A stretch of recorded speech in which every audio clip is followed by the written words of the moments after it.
आपण मानक मीडिया ठारू खबर पाइली जे जड़े कलाकार आम ये पोखट गाँव में पाला कलाकार पाला गायक मार्साघाई ब्लॉक तांकू मुख कर्कट रोग होती से ताधे आक्रांत अच्छा ऑपरेशन होगी भी सक्सेस हो पारि ना तो जड़े कलाकार हिसाब रे कलाकार हिसाब रे तो स्वाभाविक भाव में निश्चित भाव में मत आघात दब ये कथाटी एवं मु कलाकार हिसाब रे कौन तांको साहाय्य करि परिबी सहयोग हाथ बढ़ाई पारि से मुझे आसी आपण मानक अवगत निमंते यहाँ कहवाक चाहिए जे आम गोटे अनुष्ठान हरिभाई कॉमेडी क्लब ना 2017 रु आरंभ करूँ एभली दुस्थिति अवस्था थिबा कलाकार मानक विभिन्न वर्गर से यात्रा सिनेमा थिएटर लोककला पाला जेकोसी कलाकार हूँ तो ये असुविधा समय आम टे सहयोग हाथ बढ़ाया चेष्टा करूँ एवं आम बंची पर्यंत 1000 टंका लेखा पेंशन गोटे दौचु एवं किसी आर्थिक साहाय्य करूँ जहाँ संभव एवं तो से आज मोर आगमन उद्देश्य मासको देवे ना वर्षको नहीं मास प्रत्येक मास 1 रु 4 तारिख भितर आम निश्चित भाव में पठाऊँ पाखु एपर्यंत आम 17-18 जन कलाकार को एडप्ट करूँ एवं एमती सब कष्ट जो मैंने अच्छा एमती भी परिस्थिति होती जो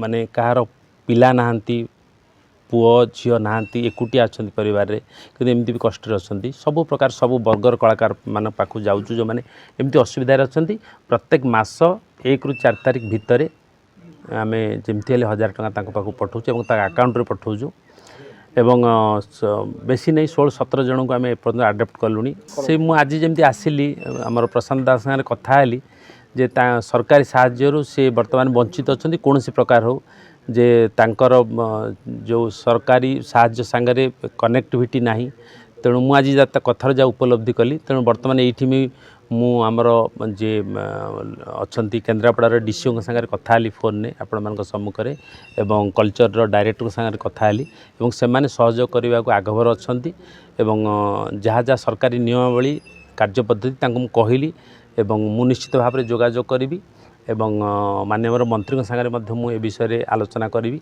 तो निश्चित भाव में आज जो मुझे आसी एवं तार मूल्य रही आशा कर रखी एवं मु 1000 टंका मासिक पेंशन एवं किसी आर्थिक साहाय्य करने संगे संगे तापर सरकारी योजना जहाँ हो पार ता मु आप्राण चेष्टा करी निश्चित भाव में जड़े मु भी जड़े कलाकार पाला गाउथिले सी मु तो कहि निश्चित भाव में जे मु हास्य अभिनेता हो पारे कि अभिनेता हो पारे किंतु ओडिशार कला संस्कृति ऐतिह्य परंपरा ताकू जाबुड़ी निज कंठरे निज बाणी जी लोक मान को आप्यायित करती जी समाज को शिक्षित कराती तो सी ही पाला गायक पाला कलाकार तो तांको निकट में मु तुच्छ किंतु एभली एक असुविधा जड़े कलाकार हिसाब से मोर भी उत्तरदायित्व रहा दरकार से पाखु आसी जी पारि मु निश्चित भाव में सहयोग साहाय्य करी हरिशा रे ये टिके पूर्वर होता गोटे यूट्यूब प्रोग्राम भुवनेश्वर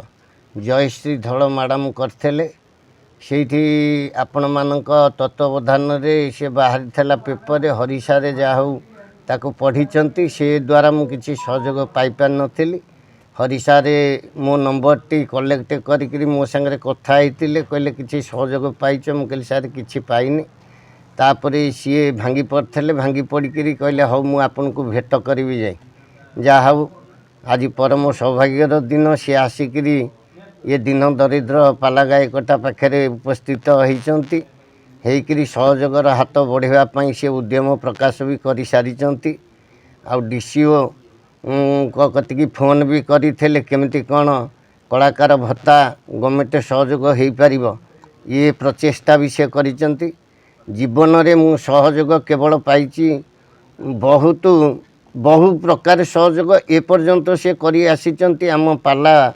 प्रेसिडेंट सी हेले मदन मोहन जेना से मो धरम बापा मेडिसिन इंजेक्शन प्रत्येक खर्च सी बहन करी चली सी प्रतिश्रुति देइचंती प्रति मासरे मोर गोटे पेंशन करेबे 1000 नेखा तांको स्व फंड निजस्व फंड रु से 1000 नेखा पेंशन करदेवे आउ किसी सहयोग करेंगे बोली प्रतिश्रुति मते देले मु अति आनंद ଯାହା ମେଡ଼ିସିନ ଖର୍ଚ୍ଚ ମିଳୁନଥିଲା। ଏ ତାଙ୍କ ଦ୍ୱାରା ମେଡ଼ିସିନ ଇଞ୍ଜେକ୍ସନ୍ କିଛି ବି ପାଇପାରିବି ଏତିକି ସୌଭାଗ୍ୟ ସେତିକି ପାଇପାରୁନଥିଲି। ସେ ଯଦି ଏ ପ୍ରକାର ସହଯୋଗ କରିବେ ମୁଁ ନିଶ୍ଚିତ ପାଇବି। ନିଶ୍ଚିତ କେବଳ ଧନ୍ୟବାଦ ନୁହଁ, ଅନନ୍ତ କୋଟି ଧନ୍ୟବାଦ ତାଙ୍କୁ ମୁଁ ଦେବି। ଗଦି ଗାଦ୍ରିପୁର ଦର ନାଦ ଦର ପଦ ହୋଇ ଭୁଜଗ ବନ୍ଧ କି ବନ୍ଧ ସଂଯୋଗକୁ ଚକ୍ର ଯୋଗେ ଗଲେ ଥୋଇ ସେ ଧନ୍ୟ ତାଙ୍କ ଠାରୁ ନେଇ ଗଲେ ଅନ୍ୟ ସେ ଧନ୍ୟ କେବେ ପ୍ରିୟା ପ୍ରୀତି ନୁହେଁ ଛିନ୍ନ ସେ ଧନ୍ୟ ଏଇ ମତି ପ୍ରତି ରାତ୍ର ଦିନରେ ଏଇ ମତି ପ୍ରତି ରାତ୍ର ଦିନ ସେ ଧନ୍ୟ। ଇଏ ଗୋଟେ ପ୍ରଭାତ ବର୍ଣ୍ଣନା ଆହୁରି ଅନେକ। ତଣ୍ଟିରେ କଷ୍ଟ ସମୟରେ ବି ଏତେ ଫୋର୍ସରେ ଗାଇପାରୁନି, ସେଇଟା ବଡ଼ କଥା। ସେ ଏଠୁ ଏତିକି ପ୍ଲସ୍ ଜଙ୍ଘରୁ ଚାଖେଣ୍ଡେ ନେଇକିରି ପୁରେଇ ଦେଇଛି, ସେ ମାଂସଟା ବାହାରକୁ ବାହାରିକି ରହିଛି। ଯାହା ଖାଉଛି ଚକଟିକିରି ଗିଳି ଯାଉଛି, ସବୁ ଦାନ୍ତ ନାହିଁ ମାଢ଼ି ନାହିଁ ସବୁ ଗିଳୁଛି। ତାପରେ ସେ ଯେଉଁ ଭୁଲ ଅପରେସନ୍ କରିଛନ୍ତି ତା ଭିତର ମାଢ଼ିକି ଏମିତି ଯେଉଁ ଫଟେଇଛନ୍ତି ସେ ଫଟେଇବାଟାକୁ ସିଲେଇ କରିନାହାନ୍ତି, ତାପରେ ମାଂସ ପକେଇଛନ୍ତି। ସିଏ କେମୋ ଲାଇଟ୍ ନେଲେ କମିଯାଉଛି, 6 ମାସ ଖଣ୍ଡେ କମିଯାଉଛି। ତା ଭିତରେ ସବୁ ପ୍ରକାର କାମ ଧନ୍ଦା ଅମୁକ ଧମକ ଆସ୍ତେ ଆସ୍ତେ ଯେଉଁ କାମ ହେବା କଥା ସୂକ୍ଷ୍ମ କାମ କରିଦେଉଛି। ତାପରେ 6 ମାସ ପୁଣି ବାହାରୁଛି ସେଇ ଜାଗାରେ କ୍ରିଏଟ୍ ହେଇ। ସେ 2ଟା କେମୋରେ 5 ଲକ୍ଷ ଟଙ୍କା ସାରିଦେଲେ ବିଜୁ ସ୍ୱାସ୍ଥ୍ୟ କଲ୍ୟାଣ କାର୍ଡ଼। ଏମ୍ସ ବାଲା କହିଲେ କେମୋ ଆଭେଲେବୁଲ୍ ମେଡ଼ିକାଲରେ ନାହିଁ, ତୁମର ହେଭି କେମୋ ତୁମେ ଅମୃତି ସାଙ୍ଗରେ ଟାଇପ୍ କର। ଅମୃତି ତା ଭିତରେ ଯେଉଁ ମେଡ଼ିସିନ ଷ୍ଟୋର ତା ସାଙ୍ଗେ ଟାଇପ୍ କରିବା ଭିତରେ 2ଟା କେମୋରେ 5 ଲକ୍ଷ ସରିଗଲା ପରେ ମୁଁ କହିଲି ସାର୍ କ'ଣ କରିବି ନା 6ଟା ନେବ। ମୁଁ କହିଲି ମୁଁ ତ ଗରିବ ଲୋକ, ପାଲା ଗାଇକିରି ମୁଁ ପ୍ରତିପୋଷଣ ହୁଏ, ମୁଁ କେଉଁଠୁ ଆଣିବି ଏତେ ପଇସା? ନା ନହେଲେ ମରିବ, ତୁମେ ବିଚାର କର କ'ଣ କରିବ। ସବୁଠୁ ସେଠୁ ଫେରି ଆସିଲି। ମୋତେ ଜଣେ ସେଇଠି କହିଲେ ଆପଣ କ୍ୟାପିଟାଲ ପଳାନ୍ତୁ ଡକ୍ଟର ନିହାର ସାମଲ, ସିଏ ସବୁ ପ୍ରକାର ସୁବିଧା ଆପଣ କରିଦେବେ। ଆସିଲା ପରେ ସିଏ ଯାହା ହଉ ମାଗଣା କେମୋ କହିଲେ, ସୋରିଷ ଭଳିଆ ହେଇଥିଲା, ଅପରେସନ୍ ଆବଶ୍ୟକ ନଥିଲା। ତୁ କାହିଁ ସେଠିକି ଯାଉଥିଲୁ, ମରିକିରି ମୋ କତିକି ଆଇଛୁ, ମୁଁ କେମିତି ବଞ୍ଚେଇବି? ସେ ଯାହା ହଉ ତାପରେ MRI କଲାବେଳକୁ ଗୋଟେ ଭେନ୍ କାଟି ଫୋପାଡ଼ି ଦେଇଛି। ଭେନ୍ କାଟି ମାନେ ମୁଁ ଏମିତି ଯାଉଥିବି, ଗୋଟିଏ ସାଇଡ଼୍ କେମିତି ଚଟଚଟିକା ନେବ ମୁଣ୍ଡ ନେବ ମାନେ ମୁଁ ଯଦି ବସିଯିବି ମାଟି ଧରିକିରି ତାହେଲେ ରକ୍ଷା ହେଇଯିବି, ନହେଲେ ଗଛ ବୁଛ କିଛି ଧରି ପକେଇବି, ନହେଲେ ଗୋଟିଏ ସାଇଡ଼୍ କେମିତି ତଡ଼ିକି ନେଇ ପଳେଇବ।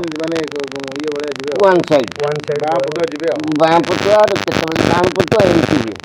ହେଲା ଭିତରେ ସେଇ ନିହାର ସାମଲ ସାର୍ ସେ ଟାବଲେଟ୍ ଲେଖିଲେ। ଟାବଲେଟ୍ ଲେଖି କହିଲେ ରହ ସାମ୍ପୁଲ୍ ଟାବଲେଟ୍ ଦେବି, ତୁ ବିଚରା ଗରିବ ଲୋକଟା ପାଲା ଗାଉଥିଲୁ, ତୁ କେଉଁଠୁ ଆଣିବୁ ସାମ୍ପୁଲ୍ ଟାବଲେଟ୍? ମୋତେ ପ୍ରାୟ ମାସରେ ଦେଇଦିଅନ୍ତି, ଏଠି 6 ମାସ ହେଲା ଆଉ ଯାଇନି ସାର୍ଙ୍କ କତିକି, ଦେଇଦିଅନ୍ତି। ସେ ଟାବଲେଟ୍ ଖାଇବାରୁ ଭଲ ହେଲି, ଠିକ୍ ଚାଲିଲି, ଆଉ କିଛି ସେ ମୁଣ୍ଡ ପ୍ରୋବ୍ଲେମ୍ ରହିଲାନି। କହିଲେ କିନ୍ତୁ ଇଏ ଟାବଲେଟ୍ ତୁ ଛାଡ଼ିବୁନି, ଟାବଲେଟ୍ ସବୁବେଳେ କଣ୍ଟିନ୍ୟୁ କରିବୁ, ତୋର ଗୋଟେ ଭେନ୍ କଟା ହେଇଯାଇଛି। ବାହାରିଲା ପାଲା ଷ୍ଟେଜ୍ରେ ମୁଁ ଟିକେ ପାନ ଖାଏ, ପାନ ଜାକିକିରି ଏଇ ସାଇଡ଼୍ କଥାବାର୍ତ୍ତା କରେ। ଆଉ ସେତେବେଳେ ଯେଉଁ ପାଲା ହେଉଥିଲା ବାଣୀଭୂଷଣ ଉପାଧି ଆଉ ଗାୟକ ଭୂଷଣ, ଗାୟକ ତତ୍ତ୍ୱ ସମ୍ରାଟ, ଏଇସବୁ ଉପାଧିରେ ଭୂଷିତ ହେଇଛି। ଛତିଶଗଡ଼ରେ ଗାଇଛି, ଆପଣ ଗୁଜୁରାଟ ଓଡ଼ିଆ ଯେଉଁ ଅଛନ୍ତି ସେଠି ଗାଇଛି, ଜିଲ୍ଲା ଛାଡ଼ିକିରି ଏଇ 2ଟି ଜାଗାରେ ଗାଇଛି। ଆଉ ସାରା ଓଡ଼ିଶାରେ ମୁଁ ଗାଇଛି। ଓଡ଼ିଶାରେ ଗାଇବା ପରେ ଏମିତି ହେଇଗଲା ରାତି ଅନିଦ୍ରା, ତେଣେ ଡାଇବେଟିସ୍ ହେଇଥିଲା, ଇନଫେକ୍ସନ୍ ହେଇଗଲା, ସେ ଜାଗା ଇନଫେକ୍ସନ୍ ହେଇଯାଇକିରି ବାହାରି ପଡ଼ିଲା।